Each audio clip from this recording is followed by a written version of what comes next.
Bienvenue sur le podcast de Joyce Meyer. Nous sommes heureux de vous retrouver. Chaque jour, des encouragements pour recharger vos batteries, vous inspirer et vivre une vie épanouie.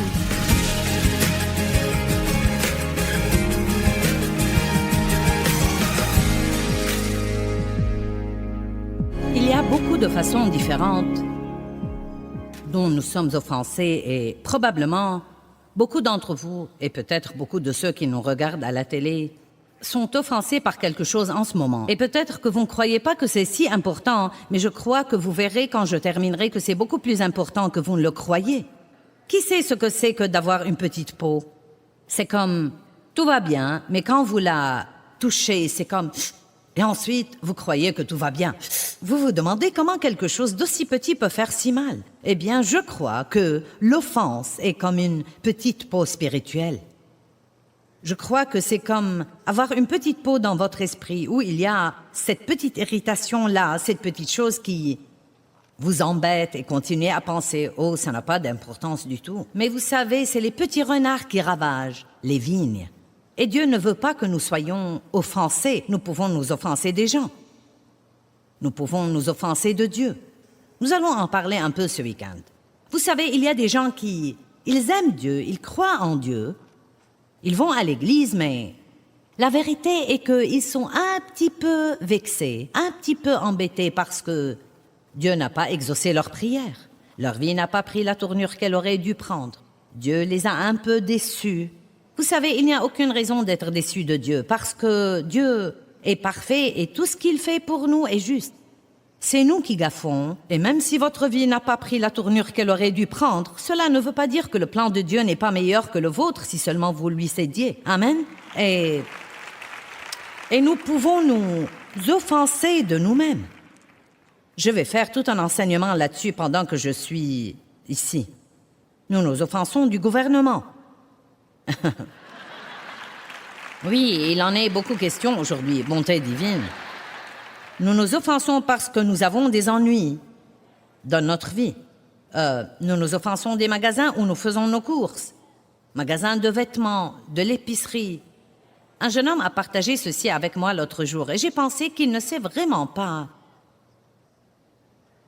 que cela lui fait du mal ou pourrait même poser un problème. Et il a raconté qu'il avait pris sa voiture pour la réparer. Et là où il l'a prise, on a estimé le coût à $3 000 et il a trouvé que c'était cher. Et il l'a donc prise autre part et on l'a réparée pour $1 000. Donc, il doit passer devant ce premier lieu où il est allé 3 fois par jour en allant au travail, en sortant déjeuner, en revenant. Et il a dit, ils m'ont tellement exaspéré. Il a dit, je les ai exclus complètement de ma vie. Et quand je roule par là maintenant, je ne les vois même pas. Et j'ai pensé, à quoi cela servirait-il? Cela ne va pas les obliger à déménager. Le seul à qui ça fera du mal, c'est toi. Car chaque fois que tu roules par là, ta petite peau spirituelle dira « Aïe, ouh, oh !» Et nous ne comprenons même pas ce que c'est. Nous nous offensons du trafic, nous nous offensons des prix élevés. La parole de Dieu peut nous offenser si nous ne voulons pas l'écouter, car nous ne voulons vraiment pas lui obéir. Un pasteur qui prêche sur le don peut nous offenser si nous ne voulons vraiment pas donner. Amen. Matthieu 24, 10, le premier verset. Merci Seigneur pour la parole. Nous aimons ta parole. Amen. Matthieu 24 parle des signes de la fin des temps. Et un des signes de la fin des temps, il dit « Plusieurs seront offensés. Plusieurs seront offensés et commenceront à déserter et à se méfier de celui à qui ils devraient obéir, et ils trébucheront et succomberont. » Laissez-moi vous expliquer ce que signifie trébucher et succomber. Le mot « offense » veut dire, en fait, faire trébucher. Il est aussi traduit d'un mot grec qui est scandalon, qui veut dire la partie du piège où est accroché l'appât qui attire vers lui l'animal pour le capturer. Donc, nous allons le dire comme ça. Satan essaye constamment de nous amener à nous offenser, car si nous mordons à cet appât, non mais Si nous mordons à cet appât et que nous sommes pris à ce piège, il peut causer beaucoup de dégâts dans nos vies. Jésus a été occasion de chute pour plusieurs et la Bible l'appelle un rocher de chute, une pierre qui fait trébucher. Qu'est-ce que cela signifie? J'ai un beau gros rocher ici pour que nous puissions comprendre ça. Maintenant, vous savez, si je me promenais sans faire aucune attention et que puis je trébuche, si vous tombez et que vous vous faites du mal, cela pourra vous empêcher d'aller plus loin. Et on pourrait dire que tout le long de notre chemin dans la vie, il y a toutes sortes de pierres d'achoppement. Un autre mot qui se traduit offense veut dire une petite pierre. Et s'il n'y avait qu'un tas de petites pierres ici, nous croyons que les petites choses n'ont pas d'importance, mais je crois que si nous n'apprenons pas à être fidèles dans les petites choses, nous ne serons jamais établis sur les grandes choses. Je veux donc que nous fassions attention à ce truc. C'est considéré être un lieu d'achoppement. Vous voyez, nous déraillons, vous croissez en Dieu, vous écoutez la parole de Dieu, vous allez à l'église, vous grandissez, tout est formidable et vous vous fâchez contre quelqu'un. Vous vous fâchez contre le pasteur, vous vous offensez parce qu'on ne vous a pas demandé d'être dans l'équipe de l'adoration ou autre chose. Maintenant, tout d'un coup, vous ne pouvez plus croître, vous ne pouvez plus grandir parce que vous êtes assis furieux quelque part. Et vous savez quoi? Ça ne change rien. La seule chose qui change, c'est vous. Quand serons-nous assez intelligents pour arrêter de faire des choses qui ne servent à rien? Amen? Je sais que ça ne s'applique à aucun de vous. J'ai bien conscience que vous vous êtes rassemblés dans ce bâtiment pour acheter ce CD profond pour quelqu'un d'autre que vous connaissez et qui est comme ça. Hein? Mais puisque vous êtes ici, je vais faire semblant que peut-être quelques-uns d'entre vous en ont besoin. Sinon, je vais le prêcher à moi-même. Dans les derniers jours, l'offense a toujours été là depuis le début des temps. Mais un des signes de la fin des temps est que dans les derniers jours, plusieurs seront offensés. Nous devons donc comprendre qu'il y a une attaque d'offense de l'ennemi plus grande qu'à toute autre époque dans l'histoire. Vous savez quoi? S'il peut nous garder tous fâchés, il arrivera à ses fins, car le verset 12 de ce même chapitre dit « Et l'amour de la grande masse des gens se refroidira » dans Matthieu 24, verset 12. « L'amour de la grande masse des gens se refroidira à cause de l'iniquité accrue et de l'anarchie qui est sur terre. » L'amour de la grande masse, non pas l'amour du monde. Nous sommes la grande masse dont il parle là. L'amour de la grande masse des gens se refroidira. Pourquoi? Parce que plusieurs sont offensés. Vous savez ce qui arrive? L'offense est une petite chose.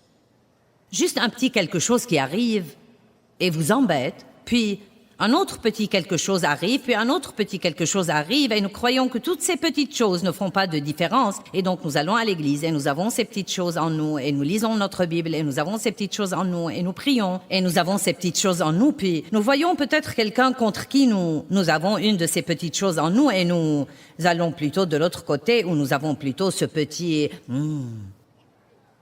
regard ou ce sentiment indigné, vous savez. Et nous croyons qu'ils n'ont pas d'importance. Eh bien, ce qui arrive, c'est qu'ils font refroidir notre amour. L'offense est comme la première petite peau qui est minuscule, et si nous la gardons, nous pouvons nous mettre en colère, puis devenir plein de ressentiment, puis nous indigner, puis devenir amers, puis avoir un cas déclaré de non-pardon, puis commencer même à haïr les gens si nous ne faisons pas quelque chose là-dessus. Le meilleur moment pour traiter n'importe quel problème, c'est quand c'est un petit problème. Vous m'entendez? Le meilleur moment pour pardonner à quelqu'un est à l'instant où il vous blesse. Le meilleur moment pour décider que vous n'allez pas vous offenser, c'est à l'instant où vous ressentez cette offense. Ne donnez pas le temps au diable pour laisser quelque chose qui vous a blessé prendre racine dans votre vie. 1 Pierre 5, verset 8 dit « Résistez au diable à son apparition. Résistez au diable à son apparition. Veillez et priez, dit la Bible. Soyez sur vos gardes, veillez et priez. Et s'il y a quelque chose que nous devons faire attention de faire, c'est de pouvoir nous lever tous les jours et dire « Dieu, je ne suis fâché contre personne, je ne suis offensé de personne. » Je n'ai aucun ressentiment dans mon cœur. Mince alors ce que ça vous libère pour prier et pour adorer et aimer les autres. Et puis-je vous dire quelque chose? Aimer les autres est la forme la plus élevée de la guerre spirituelle que chacun de nous puisse faire. Si vous voulez vaincre le diable, apprenez à aimer les autres ardemment, passionnément, et vous ne pouvez pas faire ça avec un tas d'offenses à l'intérieur de vous. Plusieurs seront offensés, et l'amour de la grande masse des gens se refroidira à cause de l'iniquité accrue et de l'anarchie qui est sur terre. Beaucoup de gens aujourd'hui dans notre société, incroyablement, sont offensés de Dieu. Non, mais ils sont offensés de l'idée de Dieu. Ils sont offensés des 10 commandements. Ils sont offensés de la prière. Eh bien, vous ne pouvez pas prier à l'école, cela m'offense. Vous ne pouvez pas avoir les 10 commandements, cela m'offense. Eh bien, puis-je vous dire pourquoi cela les offense? Parce qu'ils ne veulent pas y obéir. La seule raison pour laquelle quiconque est offensé par Jésus est simplement qu'ils ne veulent pas se soumettre à ce qu'il leur demande de faire. C'est la rébellion qui cause ça. Comment pouvez-vous trouver quelque chose qui ne va pas chez Dieu? Non, mais c'est vraiment comme... C'est de l'ignorance dans sa pire forme. Comment pouvez-vous trouver quelque chose de mauvais chez Dieu? Il n'y a rien de ce qu'il dit ou fait qui ne soit pas bon. Et toute chose, chacune de toutes ces choses que Dieu nous demande de faire ou de ne pas faire, ce n'est pas pour lui, c'est pour nous-mêmes. Il essaye de nous montrer comment faire pour avoir une vie meilleure. Même en vous prêchant tout le week-end, ne vous offensez pas, ce n'est pas pour Dieu. C'est pour vous. C'est pour vous, car moins nous nous offensons dans la vie, plus notre vie sera bonne, plus nous serons vraiment heureux, plus nous aurons la paix et la joie, plus nous aimerons les gens qui nous entourent et moins le diable aura autorité sur nous dans notre vie. Tout ce que Dieu nous demande de faire. Et je ne peux pas me débarrasser de cette idée ces derniers temps. J'ai commencé à dire ça l'année dernière et ça devient de plus en plus fort en moi. Non mais, croyons-nous vraiment que toutes ces choses que nous écoutons et la seule raison pour laquelle Dieu est satisfait quand nous les faisons est que ça nous aide à bien vivre? Nous n'avons pas besoin de faire ce truc, ça ne change pas Dieu, il est ce qu'il est. Mais tout ce qu'il nous dit de faire en fait est pour nous. Nous devons arrêter d'agir comme « Oh, c'est si dur, comment pouvez-vous vous attendre à ce que je le fasse? Mince, alors c'est dur, c'est vraiment dur. » Oh, cette vie chrétienne est vraiment dure. Non, être pécheur est dur. Non mais, ne pas avoir de pardon, ne pas avoir d'espoir, ne pas avoir de relation avec Dieu, maintenant ça c'est dur.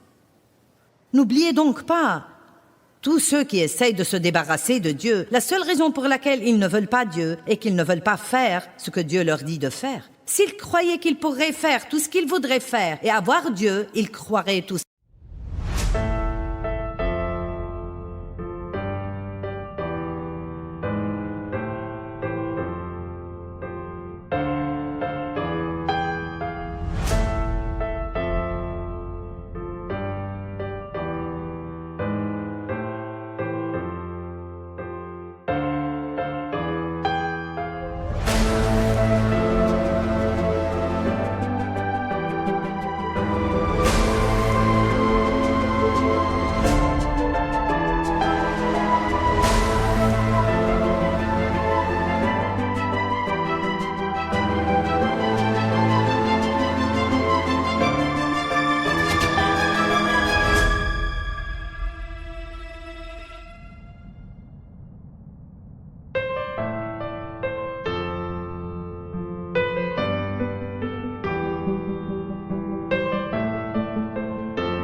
En Dieu. Car pourquoi pas? Amen. La prochaine fois que vous avez l'impression que Dieu vous demande de faire quelque chose et vous ne voulez pas le faire, dites à haute voix, « Ce sera bon pour moi. Ce sera vraiment bon pour moi. » Et la prochaine fois que vous voulez faire quelque chose et Dieu vous demande de ne pas le faire, aussi forte que soit votre envie de le faire, dites, si Dieu me demande de ne pas faire ça, ce sera bon pour moi de ne pas le faire et mauvais pour moi de le faire. Tout ce que Dieu vous dit de faire ou de ne pas faire est en fait pour vous. Garde ton cœur plus que toute autre chose, car de lui viennent les sources de la vie. Philippiens 1, 9 et 10. Et voici ma prière, dit Paul.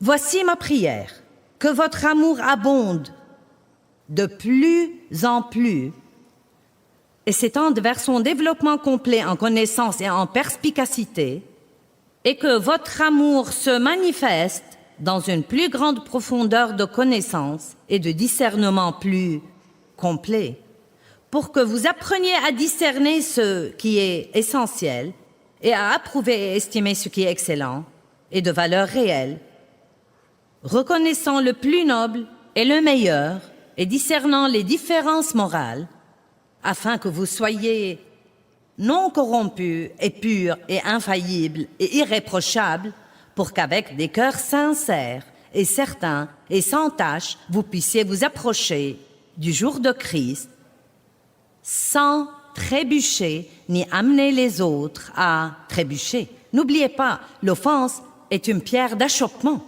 C'est quelque chose qui nous fait trébucher et qui nous fait chuter quand nous devrions faire des progrès. Et il dit, voici ma prière, que votre amour abonde de plus en plus et que vous ne vous offensiez pas, que vous n'offensez pas. Laissez l'amour vous garder à tout moment dans une situation où vous aimez les gens plutôt que d'en être fâché. Et Paul dit, voici ma prière, que votre amour abonde de plus en plus. J'ai étudié la marche dans l'amour pour beaucoup d'années et j'en ai besoin. Je l'étudie de façon régulière parce que nous sommes par nature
très égoïste et égocentrique.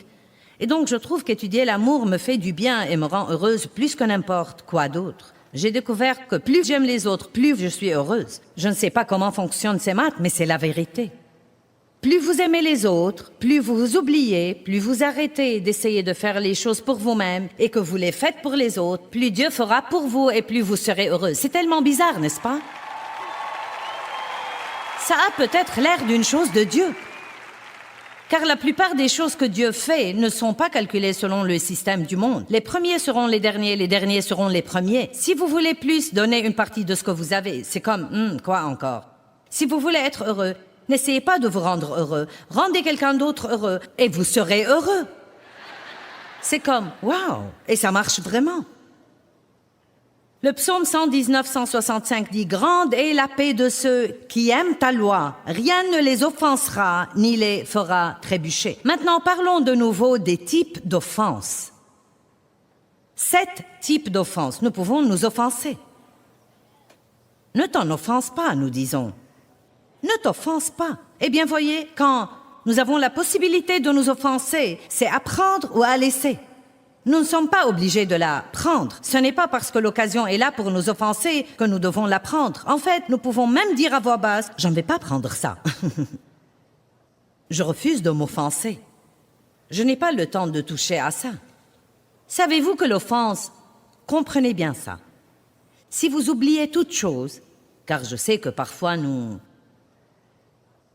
écoutons ces sermons et nous venons et nous aimons être là et nous écoutons même, mais le lendemain, si nous pouvons nous rappeler 3 phrases, nous sommes bénis. Dieu merci pour le message enregistré. Donc, si vous avez un message qui veut dire beaucoup pour vous et que vous l'aimez, vous pouvez l'écouter maintes et maintes fois jusqu'à ce que vous le compreniez finalement. Amen? Mais essayez de vous rappeler ceci. L'offense est complètement improductive. Elle vous vole votre paix, votre joie, votre énergie, votre puissance, et peut même vous voler votre santé, et pourtant elle ne produit absolument rien. Pourquoi donc nous embêter avec quelque chose d'aussi inutile? Que quelqu'un dise Amen. Donc, nous pouvons nous offenser et nous pouvons offenser. Et nous devons faire attention à ça aussi, non mais le fait de penser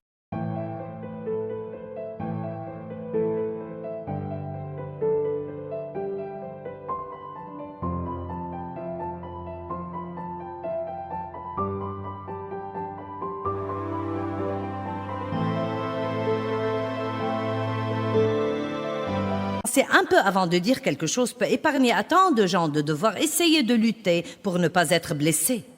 Nous devons toujours penser un petit peu avant d'ouvrir nos bouches et de laisser les mots s'écouler. Les gens s'offensent de la vérité. Ils s'offensent des ennuis. Ils s'offensent de Dieu. Nous pouvons offenser le Saint-Esprit. La Bible dit « N'attristez pas, ne vexez pas, ne chagrinez pas ou n'offensez pas le Saint-Esprit. » Vous savez, l'idée même d'offenser le Saint-Esprit devrait vraiment mettre la crainte révérentielle de Dieu en chacun de nous. Qui voudrait par exemple offenser le Saint-Esprit? Et vous savez, si vous étudiez les versets là-dessus dans Éphésiens 4, verset 30, c'est très clair que la chose qui offense le Saint-Esprit est quand nous nous querellons et que nous restons fâchés et que nous n'avons pas la paix et nous ne marchons pas dans l'amour. Je crois que plus que tout, Dieu veut que son peuple s'entende bien. Nous avons besoin d'union et non pas de désunion, car là où il y a l'union, il y a l'onction et la bénédiction. Nous ne parlons pas assez de l'onction dans l'Église et nous avons besoin de l'onction de Dieu. Certains jeunes croyants dans le monde ne savent même pas ce que c'est que l'onction et Christ est loin. L'onction est la puissance et la présence de Dieu. Si je n'avais pas l'onction de Dieu, je ne sais pas ce que je ferais, parce qu'en fait, je ne fais rien de spécial. Je parle beaucoup. Non, mais vraiment beaucoup. Les mots qui sortent de ma bouche feraient mieux d'être loin. Et écoutez bien ce que j'ai appris. Je ne peux pas avoir de conflit à la maison, je ne peux pas porter d'offense dans mon cœur, je ne peux pas être fâchée et être loin, et vous non plus. Vous dites, tu es prédicatrice, je comprends ça pour toi, mais moi je ne suis pas prédicateur, je n'ai pas à me soucier de ça. Vous avez besoin de l'onction pour aller à l'épicerie et rester sain. Vous avez besoin de l'onction pour élever vos enfants. Vous avez besoin de l'onction pour vous marier, surtout si vous allez rester marié à la même personne pour longtemps. Dave et moi sommes mariés depuis 46 ans. Cela demande une onction. Qui reconnaît que nous avons tous besoin de la présence et de la puissance de Dieu dans nos vies? Maintenant, écoutez ça. Il n'y aura pas d'offense dans le ciel. Matthieu 13, 41 dit « Quand Christ enverra ses anges, ils ramasseront toutes les causes d'offense. Elles n'iront pas au ciel avec vous. » Parlons de l'amour pour quelques minutes.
Vous savez, l'offense est comme cette petite peau spirituelle qui nous empêche de vraiment aimer les autres.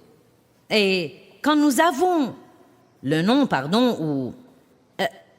J'essaie de ne pas parler du non-pardon ce soir. Je veux parler de ce qui, selon moi, le précède. Je veux parler de ces petites peaux que je crois que nous avons et auxquelles nous ne prêtons pas attention et qui ensuite deviennent de grands problèmes dans notre vie. Et elles affectent notre relation avec Dieu, elles affectent nos prières, elles affectent notre adoration. Mais parce que nous ne traitons pas les petits trucs, qui reconnaît que parfois nous ne les traitons pas car nous croyons qu'ils ne sont pas importants? Tu m'as offensé. Ce n'est pas ma faute que je sois offensé, tu m'as offensé. Mais voici ce qu'il y a. Chacun d'entre nous devrait prendre la responsabilité de sa vie. C'est ma responsabilité devant Dieu de recevoir sa grâce pour ne pas être offensé. Ça m'est égal si vous avez essayé de me blesser, et même si vous l'avez fait exprès, je dois être responsable pour ne pas prendre ça. Et ce que nous faisons, c'est que nous reprochons ce que nous ressentons aux autres. Je suis offensé, mais toi tu m'as offensé. Je ne dois pas changer, tu dois changer. Tu dois m'aider à me sentir bien. Et je ne me fâcherai jamais. Vous riez parce que vous savez que c'est vrai. Je me souviens très bien quand Dieu a commencé à m'apprendre. Dave n'est pas responsable de ta joie. Quand j'étais malheureuse, je trouvais toujours une raison, quelque chose qu'il devait faire. Si tu faisais ceci et tu ne faisais pas cela, je serais heureuse. Et si tu faisais cela et si tu ne faisais pas cela, je serais heureuse. Quelqu'un sait de quoi je parle? Combien de personnes sont assises ici ou nous regardent à la télé et vous avez de la tristesse dans votre vie ou peut-être vous savez même quelque chose de pire. Non, mais vous êtes vraiment mécontent, vous êtes fâché ou peut-être même vous êtes dans une véritable profonde dépression ou quelque chose comme ça et vous dites si cette personne faisait ceci et si elle faisait cela et si mon patron faisait cela et si mes voisins faisaient cela, je serais très bien. Nous devons apprendre à faire face à des choses dans la vie et toujours rester pieux, car même si cette chose que vous avez maintenant disparaissait, quelque chose d'autre surviendra par après. Amen. La vie est pleine d'interruptions et de désagréments et la vie ne va pas changer. Donc j'ai enfin compris que je devais laisser Dieu me changer. Donc j'ai enfin compris, vous savez quoi? Dave n'est pas responsable de ma joie. Quelqu'un d'autre. Step 1, wake up early, gonna rise with the sun. Step 2, get some good, some food in you. Step 3, think real hard about what you wanna be. Step 4, everybody just do your thing. Wake up, today's gonna be a good day. Wake up, today's gonna be a good day. Wake up, today's gonna be a good day. Wake up, today's gonna be a good day. Wake up, today's gonna be a good day. Wake up, today's gonna be a good day. Wake up, today's gonna be a good day. Wake up, today's gonna be a good day. Yo, set your affirmations, aspirations. I got shit to do, the aftermath of preparation. Good food, good mood, blood in circulation. One step at a time, yeah, that's how you make it. Set a goal you control and the steps you take them. I try to pick one thought, have some concentration. And if I make a mistake, it's called education. I try to do this every day, call it replication. Wake up, today's gonna be a good day. Wake up, today's gonna be a good day. Wake up, today's gonna be a good day. Wake up, today's gonna be a good day. Wake up, today's gonna be a good day. Wake up, today's gonna be a good day. Wake up, today's gonna be a good day. Wake up, today's gonna be a good day. So life ain't easy, yo, I think there's a reason though. Ups and downs, just like every different season, yo. Sometimes I'm high, other times I'm barely breathing, though. I always gotta fight and hide from the demons, yo. Negative thoughts are poison, they rot. Head full of flies, so here come the clouds. They'll never stop unless I can swap all the bad for the good in my head when I'm lost. Yeah, so I'ma fake it till I make it. Positive thoughts are overtaken, I got patience. One day at a time is how you operate a cadence. A flow, you grow, you show yourself a foundation. Stay away from all the shit that causes temptation. I know that I like to do it cause it's sensation. I live my life in my head like a narration. Don't expect greatness, do my best, man, I'll take it. Wake up, today's gonna be a good day. Wake up, today's gonna be a good day. Wake up, today's gonna be a good day. Wake up, today's gonna be a good day. Wake up, today's gonna be a good day. Wake up, today's gonna be a good day. Wake up, today's gonna be a good day. Wake up, today's gonna be a good day. Wake up early, gonna rise with the sun. Step 2, get some good, some food in you. Step 3, think real hard about what you wanna be.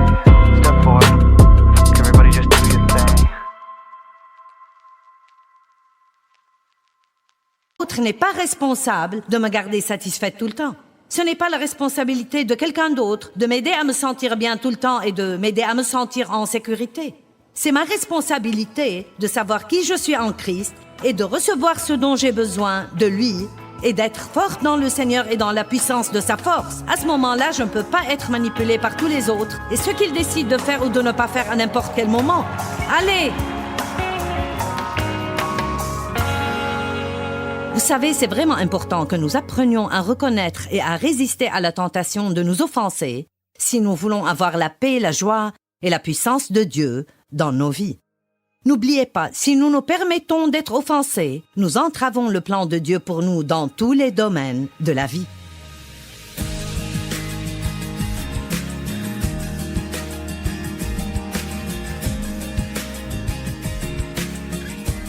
Merci beaucoup d'avoir écouté. Si vous souhaitez faire découvrir les podcasts de Joyce Meyer à vos amis, abonnez-vous à notre chaîne et écrivez-nous un commentaire. Merci d'avance. On se retrouve bientôt pour d'autres encouragements.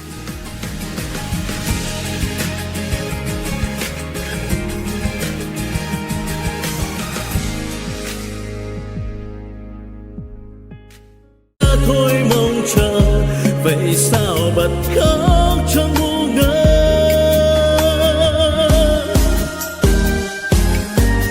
Vẫn thế đây bao lâu nay em không hay chỉ một mình anh ngồi khóc. Nước mắt đây riêng nơi đây em không hay sự thật là anh nhớ em. Người giờ đã xa